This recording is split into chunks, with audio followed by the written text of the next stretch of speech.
You are born into a room that is already too small. Not a cell yet. A room with thin walls and noise that never stops. You learn early that privacy is a rumor. People enter without knocking. People argue like breathing. The floor is cold in winter and sticky in summer. Your first memories are sounds.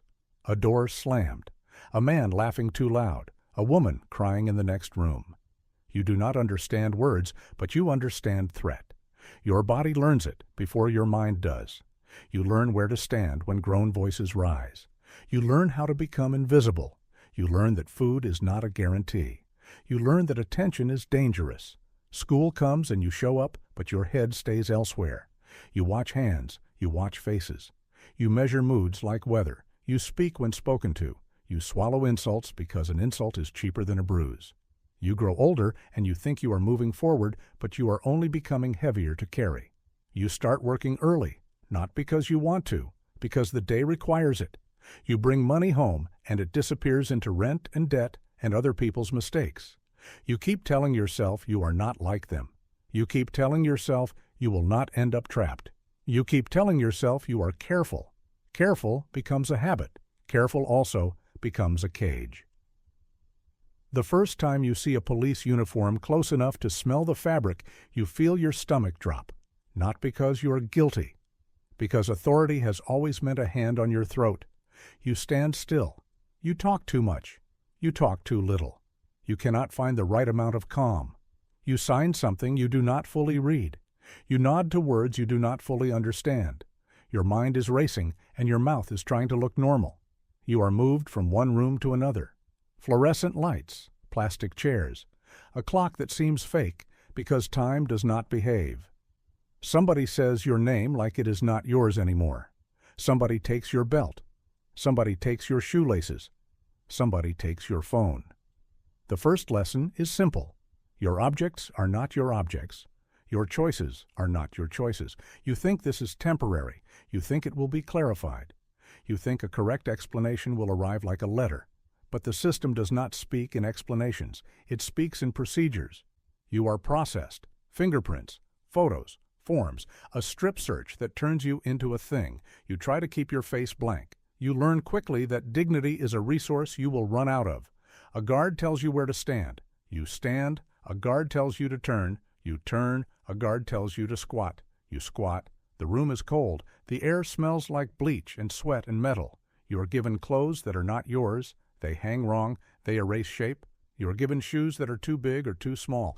You are told to keep your hands visible. You are told to look forward. You are told not to talk. Your voice becomes illegal. Your name becomes a number that follows you like a shadow. You are placed in a holding cell with other bodies. Some stare, some sleep, some pace like animals in a zoo. A man coughs and does not cover his mouth. Another man laughs at nothing. Someone asks what you did. You say you do not know what to say. That answer makes you weak. Weak is expensive here. You learn to say less. You learn to keep your story in your pocket. You learn to keep your eyes down, but not too far down. Eyes down means prey. Eyes up means challenge. You try to find the line and your neck aches from holding it. Hours pass or maybe days. Food comes in plastic trays. The taste is salt and starch. The texture is punishment. You eat anyway because hunger is a louder voice than pride. Sleep comes in fragments. Light never fully leaves. Noise never fully stops. You wake to shouting and keys and boots. The next move comes without warning. Your name or your number is called. You are shackled. The metal bites your wrists. The chain between cuffs makes you walk with your hands trapped. You are led down corridors. Doors buzz. Doors open. Doors close. The sound is final every time. It is a sound that does not ask your opinion. You are placed in a transport van, a cage inside a vehicle. No windows or windows you cannot see through. The air is stale. Someone vomited here recently. You smell it even if you cannot see it. The engine starts and you feel motion, and you realize you are leaving the world you knew. Not because you chose to travel. Because you are being delivered. Arrival is another set of doors. Another set of rules. Another set of hands. You stand in line with other new bodies. You are told to strip again. You are told to shower fast. You are told where to look. You are told what will happen if you do not comply.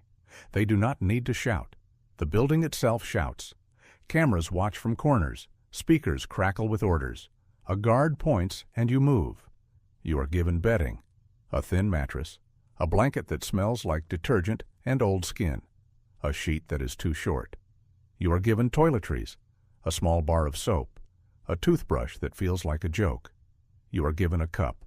Everything is cheap because you are not expected to have a life worth investing in. You are escorted to your unit. The corridor is long. The walls are painted a color meant to calm, but it only makes things look sick. You hear shouting behind doors. You hear metal hitting metal. You hear a television somewhere playing loud enough to cover silence. The guard stops at a door and opens it. The cell is smaller than you imagined. You thought prison would be large and loud and dramatic. Instead, it is a tight rectangle of concrete and steel. A bunk, a toilet with no privacy, a sink, a small shelf, a little window too high to see out of unless you stand on something. The air is warm and stale. Your cellmate is already inside. He looks at you like he is evaluating inventory. He does not smile. Smiling is for people who can afford it.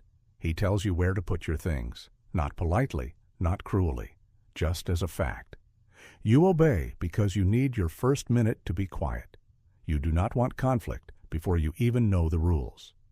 He tells you the schedule, count times, meals, yard, phones, showers, lockdown. He tells you what to never do. Do not touch another man's food. Do not sit on another man's bunk. Do not stare. Do not borrow. Do not promise. He tells you what to do if violence starts. Get small. Get against the wall. Protect your head. He speaks like a man reading weather reports. This is not fear. This is routine. The first night you lie on the bunk and listen to the building breathe. Somewhere someone is yelling. Somewhere someone is crying. Somewhere someone is laughing like it is a defense mechanism. Your cellmate snores. You stare at the ceiling and you realize your thoughts are loud now. In the outside world, you could walk away from your own head. Here, you cannot. You replay every step that brought you here. You argue with yourself. You make deals with the air. You plan. You unplan. You feel your heart hit your ribs and you count seconds because there is nothing else to control. Sleep comes like a robbery. It takes you without permission and gives you back in pieces. Morning arrives with noise, a loudspeaker, boots, keys, a guard shouting count. You stand at the door. You show your face. Your body learns positions like a machine. Stand here, hands behind back, eyes forward. Speak when asked. The guard counts you like you are a piece of furniture. When count clears, you move as the unit moves. Lines form, trays slide. A cafeteria with tables and eyes. You hold your tray with both hands, and you try to find a place to sit. This is not a social decision. It is a safety decision. You watch where others sit. You watch who owns which space. You do not want to sit in the wrong territory. You choose the edge. You keep your back to a wall if you can. You eat fast because food is a window where you are distracted. Distraction is expensive. You drink water that tastes like metal. You return your tray. You move with the flow because stopping makes you noticeable. Days become blocks. Wake, count, eat, work or wait, yard or stay. Eat, count, sleep. The schedule is the same, but your body changes inside it. At first, you think in calendar terms, weeks, months, court dates, letters, calls. Then you start thinking in counts. How many times you have stood and shown your face, how many meals you have eaten from plastic trays, how many showers you have taken under a timer, how many times you have heard the door slam. The door slam becomes a punctuation mark in your life. It is a period you do not write. It ends your options. It ends your movement. It ends arguments. Work appears quickly, not a job you choose, a job assigned. Laundry, kitchen, cleaning, moving boxes, sweeping floors that will be dirty again in an hour. Work is not about wages, it is about control. Work keeps you tired. Work keeps you dependent. You are paid pennies that live in an account you cannot touch without permission. You learn the commissary list. Noodles, coffee, soap, socks. The smallest choices become the biggest luxuries. A packet of coffee becomes a moment of normal. A new bar of soap becomes a small defense against the smell of other people. You start thinking like this, and you hate yourself for it. Then you do it anyway. The body adapts. Hunger becomes a background sound. Sleep becomes a strategy. You learn to nap when you can and stay alert when you must. You learn to hear footsteps and know if they are staff or inmates. Staff boots have a different rhythm. You learn to read the unit mood. Some days feel sharp, some days feel quiet and dangerous like a storm before it breaks. You learn small alliances, not friendships. Friendships are vulnerable. You learn who will trade and who will steal. You learn who talks too much. You learn who is looking for a fight because a fight is the only time they feel alive. You learn to keep your face controlled, not blank, controlled. A blank face can look like contempt. Contempt triggers the wrong person. You practice neutral. You practice calm. You practice nothing. You learn the economics of prison. Everything has a price even if money is not involved. A favor costs future favors. A borrowed item costs attention. A debt costs fear. You learn to avoid debt like disease. You learn that being generous can be mistaken for weakness. You learn that refusing can be mistaken for disrespect. You learn to say yes in ways that do not trap you. You learn to say no without words. You learn to move away. You learn to change the topic. You learn to offer a smaller thing to avoid a bigger thing. This is negotiation inside a cage. It is constant. It never ends. Violence arrives eventually because it always does, not necessarily to you at first. You hear it. A shout that turns into a thud, a scramble, a guard whistle, a lockdown order. You are pushed into your cell. The door locks. You stand and listen. You hear the building react. You hear radios. You hear boots running. You hear someone screaming like an animal. Then you hear silence. Silence is not peace. Silence is just the space after something broke. Later, your cellmate tells you what happened. A debt, a look, a rumor, a misunderstanding. It does not matter. The result is the same. Someone is bleeding. Someone is going to segregation. Someone is going to pretend they are fine. You realize you are living in a place where the smallest spark can burn a life down. You tighten your rules. You talk less. You look less. You exist smaller. Phone calls become rare rituals. The line for the phone is a small battlefield. Men stand too close. Voices are loud. Privacy does not exist.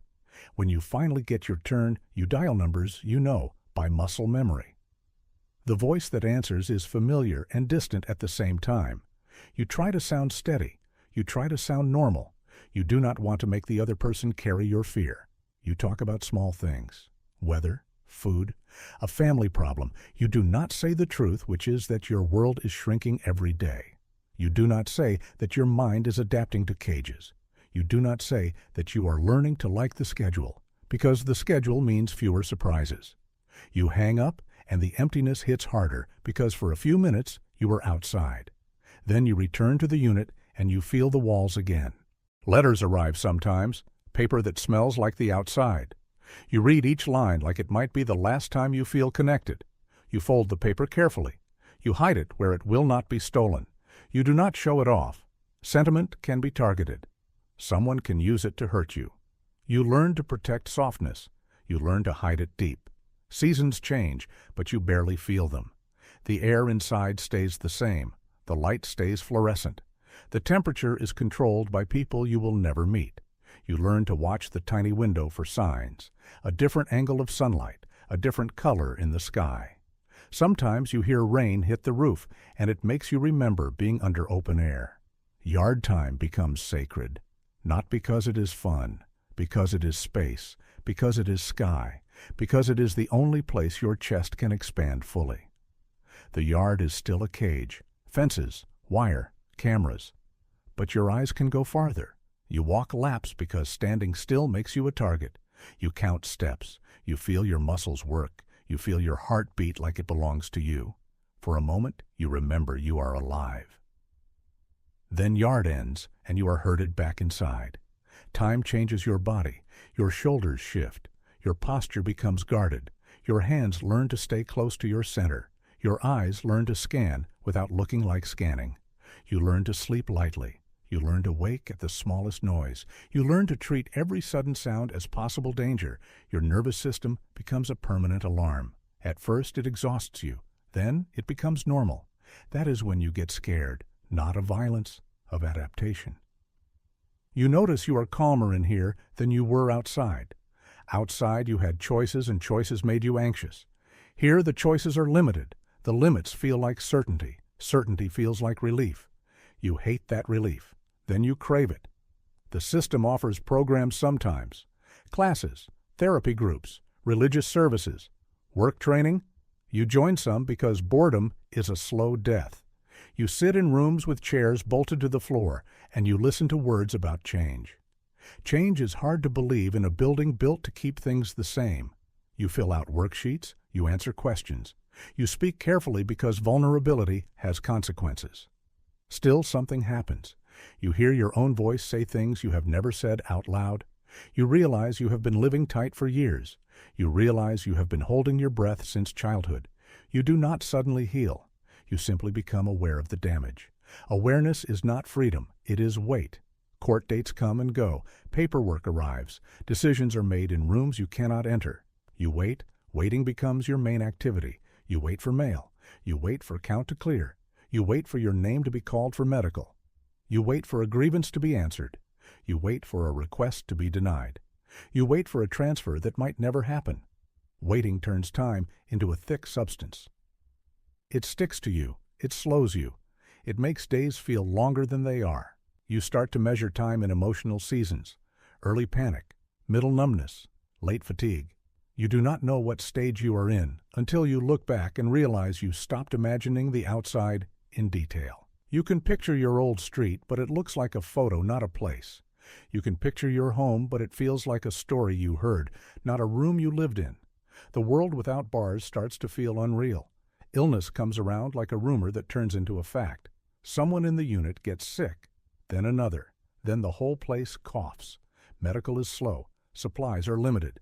Staff treat you like a problem to manage, not a person to heal. You stand in line for pills.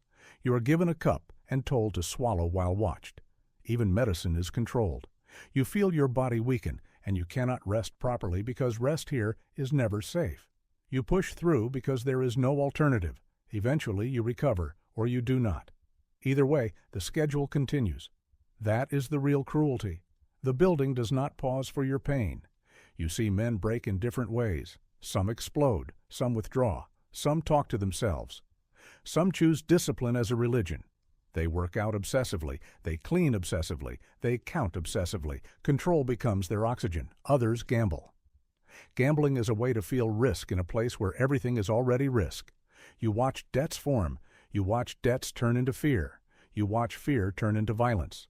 You learn again to avoid the spiral. You keep your world small. Small is survivable. One day, you are moved to segregation for something that feels minor. A misunderstanding. A rule you did not know. A rumor. It does not matter. You are cuffed again. You are walked down corridors again. You are placed in a smaller cell inside a quieter part of the building. Segregation is different. The silence is heavy. The light is harsh. The hours stretch. You get out alone for a short time. You shower alone. You eat alone. The loneliness is not restful. It is pressure. Your thoughts become louder. You start remembering things you have avoided. You start hearing your own breathing like it belongs to someone else. Days pass and you start talking out loud just to prove you exist. When you return to the unit, you feel relief even though the unit is dangerous. That scares you. You have learned to prefer noise over emptiness. You have learned to prefer known threat over unknown solitude. Months become years. You stop counting days because it makes you angry.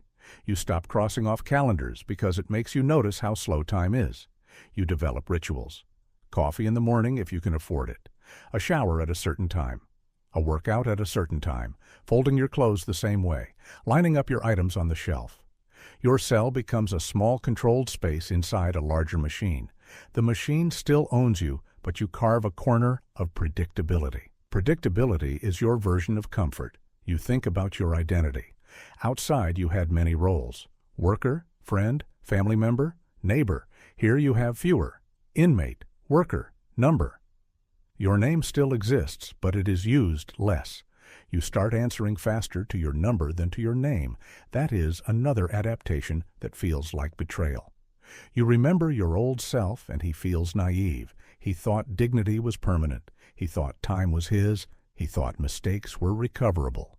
You do not judge him too harshly, because judging him is like judging a child. You simply feel distance. Distance is safer than grief. The outside world changes without you. You hear it through news on a television mounted behind thick plastic. Headlines flicker, names come and go. Trends appear and vanish. Technology moves, slang changes. You try to keep up, but it is like watching a river from behind glass. People you knew start families. People you knew move away. Some stop writing, some stop calling. Not because they hate you, because life outside does not pause for your absence. At first you feel abandoned. Then you understand. Understanding does not make it hurt less. It simply makes it quieter. Your body ages faster in here. Stress eats you. Sleep deprivation eats you. Food quality eats you. The air eats you. You notice joint pain. You notice teeth problems. You notice your skin looking dull under fluorescent lights. You request medical and wait. You are seen for 5 minutes. You are given a pill that does little. You return to your cell and realize your body is something you must maintain with limited tools. Like an old machine kept running with cheap parts. You become good at enduring discomfort. Enduring becomes your main skill. That skill does not feel heroic. It feels like a slow surrender. You witness release days. Men pack their property into bags. They borrow clothes for court. They shave. They smile too wide. They try to act like they are not terrified. Release is not only joy. Release is also fear. The outside is large and fast. The outside requires choices. Some men come back because outside is harder than a cage they understand. You hear about it. You file it away. You tell yourself you will not come back. Then you feel the shadow of doubt because you know how easily life can narrow again. Your own release date becomes a concept that shifts. It is written on paper. It is repeated in meetings. Yet it does not feel real. You have learned not to trust good news. Good news in prison is often followed by delay. Paperwork errors, new charges, parole issues, a lost signature. You keep your expectations low. Low expectations protect you from disappointment. They also flatten your hope. Hope becomes dangerous. Hope makes time slower. So you stop hoping in bright colors. You hope in grayscale. One year, the unit gets a new guard. Younger, more aggressive. He likes rules for the sake of rules. He likes making people move faster. He likes hearing his own authority. You see the unit tense around him. More searches, more tickets, more lockdowns. You realize again that your comfort depends on the mood of strangers. You manage it the same way you manage weather. You keep your head down. You comply quickly. You avoid being the story of the day. Another year, a fight breaks out near the phones. You are close enough to feel the sudden heat of bodies moving. You step back. Too late. Someone bumps you. You turn your head. Eyes lock. For 1 second, you are inside a decision you did not choose. The other man looks ready to take your face as an offering to his own pride. You feel the old instinct from childhood. Avoid, soften, exit. You lift your hands slightly. Not defensive, not challenging. You say a few words that mean nothing and everything. My fault. Did not see you. All good. You move away. The other man does not chase, not because he forgives you, because the real fight is elsewhere. You walk back to your cell and your legs feel light, like you almost fell through the floor. You sit on your bunk and you realize you're living by inches. Inches are your survival margin. Late at night, you sometimes imagine the outside again, not as freedom, as noise you control.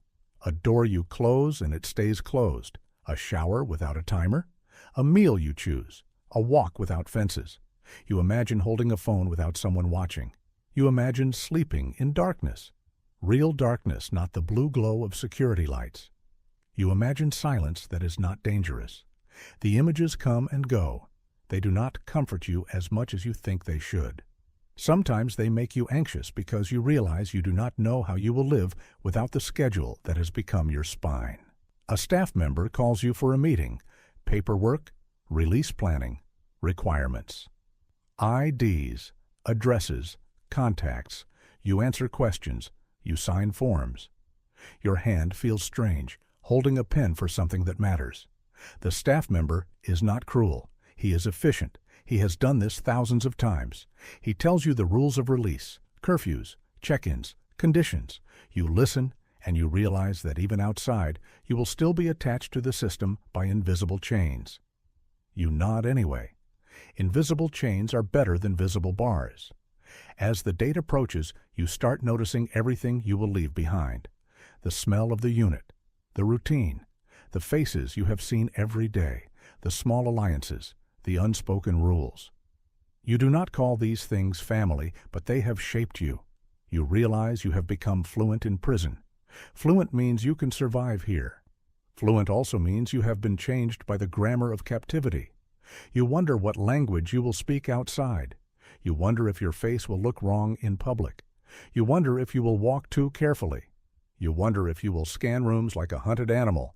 You wonder if people will feel it on you. The last week is restless. Sleep breaks. You wake early. You sit on the bunk and stare at your property folded and stacked. You keep checking your paperwork because you do not trust the world to allow you an uncomplicated exit. Men ask when you are leaving. Some congratulate you. Some stare like you are getting something they will not. You keep your voice controlled. You do not celebrate too loudly. Celebration is a beacon. You keep your emotions inside because showing too much can invite resentment. You learn even at the end to stay small.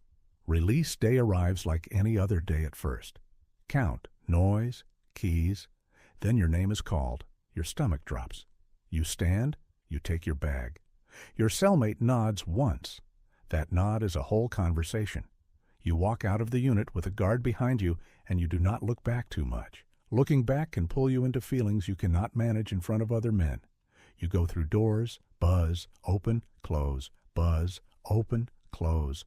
Each door is a layer of your old life peeling away. You are taken to property. You are given what you came in with, or what remains. Some things are missing. You are told to sign. You sign. You change clothes. The outside clothes feel thin. They feel unreal. You put your arms through sleeves, and you feel exposed. Prison clothes were armor in their own way because everyone wore them. Outside clothes make you an individual again. Individual feels unsafe at first. You wait in a final room, a door at the end. Your heart is loud. A staff member reads conditions. You nod. You sign again. Then the last door opens. It opens outward. That small detail hits you. Doors here always open inward to contain.